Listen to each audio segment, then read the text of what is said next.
सखोजीराव जातात, पाटलाला समज देतात. पाटील ऐकत नाही. अखेर लढाई. त्याच वेळी पाटलाची पत्नी सावित्रीबाई हातात तलवार घेऊन उभी असते. तीही पराक्रमी असते. तिची कीर्ती राजांपर्यंत पोहोचते. आता अशी परिस्थिती निर्माण होते की प्रत्यक्ष राजांनाच आक्रमण करायची वेळ येते. पण त्याच वेळी आनंदराव येतात आणि राजांना म्हणतात, राजे, अहो गढी मिळाली पण गणित दूर पळाले. त्याला पकडण्यासाठी सखोजीराव गेले. ते येतीलच. 2 दिवसांनी सखोजीराव सत्कार घेण्यासाठी येतात. राजे म्हणतात, सखोजीराव, गनिमाला दरबारात पेश करा. जिरवंत अवस्थेमध्ये सावित्रीबाईंना दरबारात आणलं जातं. राजे म्हणतात, सखोजीराव, स्वराज्यामध्ये महिलांना जेरबंद करण्याची प्रथा केव्हापासून सुरू झाली?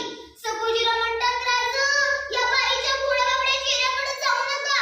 अहो, गढी मिळवताना जेवढं सैन्य कामी आलं नाही, त्यापेक्षा जास्त सैन्य या बाईला पकडण्यात आले आहे. राजे म्हणतात, तरी ती एक स्त्री आहे, तिला मुक्त करा. बाईंना जेलमुक्त केलं जातं.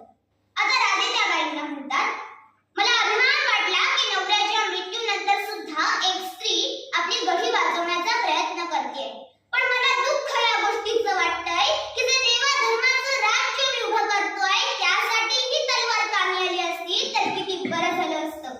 आणि देवा धर्माचं राज्य हे वाक्य जेव्हा राजे बोलतात तेव्हा ती स्त्री राजांच्या नजरेला नजर लावून असं काही वाक्य उच्चारते की जे वाक्य भर दरबारानं कधी ऐकलं नव्हतं. बाई म्हणते, अरे देवा धर्माच्या नावाचा निळा तुझ्या असुरी राज्याला कशा काय लागतोस? राजे म्हणतात, बाई काय बोलता, तुम्हाला कळतं का? बाई म्हणते, मी खंडाळी स्त्री आहे. 4 चौघात काय सांगू? दरबार खाली केला जातो. आता राजे आणि राजांच्या समोर फक्त सावित्रीबाई आहे.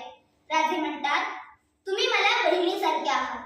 जे काही झालं ते स्पष्टपणे सांगा, पण लक्षात ठेवा, स्त्री आहात म्हणून घाईघाई केली जाणार नाही. असं म्हटल्यावर मात्र सावित्रीबाईंचा बांध फुटतो आणि ती राजांना म्हणते, राजा, अरे राजा, तुझा सखोजीराव फक्त गडी घेऊन थांबला असता तर ठीक होतं र, पण त्याने तर माझ्या आबरूवर घाला घातला. राजे म्हणतात, ते अशक्य. बाई म्हणते, मग विचार तुझ्या सखोजीरावाला. दरबार भरवला जातो. सखोजीराव म्हणतात, राजे, ते सगळं उघांड आहे. राजे म्हणतात, अरे मी तर काही विचारलंच नाही आणि तू उघांड आहे असं म्हणतोस.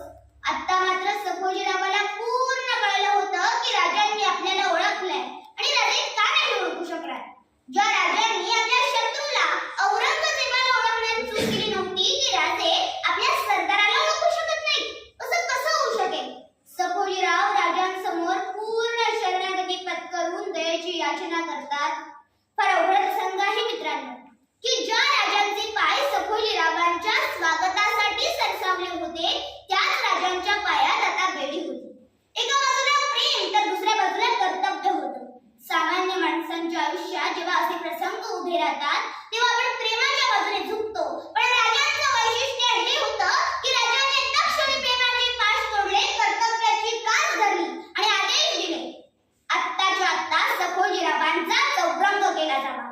तत्त सांक्षणीशी सखोजीरावांचे डोळे काढले जातात, हात तोडले जातात, पाय छाटले जातात. सखोजीरावांचा चौरंग केला जातो आणि सखोजीरावांना पन्हाळ्याच्या कैदेत डांबलं जातं. आणि आता त्या स्त्रीच्या डोळ्यात